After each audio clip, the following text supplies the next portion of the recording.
বন্ধুরা তাল টকাইছি, এই তাল নিতে আইছি। এই দেখ, এই যে তাল, এই তাল বালতি বেরিয়ে লই যাবো হিন্দে, বালতি বেরিয়ে নিয়া এই তাইল দিয়ে গছ বানাইয়া তারপর যে ফুফরা হইবে, ওই ফুফরা আবার পরে খাইতে হইবে কাইটিয়া।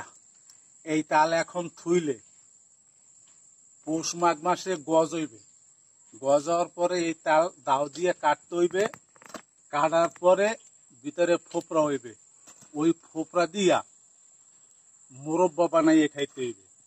তাই তালগুলি এখন আমাদের সংরক্ষণ করতে হইবে। সংরক্ষণ না করলে এই তাল তো পরে পাওয়া যাইবে না। এই তাল অনেক মানুষে নিয়ে যায়, পুকুরে নিয়ে যায়, নিয়ে এই তাল চিবেই চিবেই খায়। তো অনেকগুলা তাল এখানে বন্ধুরা জমাইলাম। এই তালগুলা এখন ওই সাইডে নিয়ে সুন্দর করে রাখতে হইবে।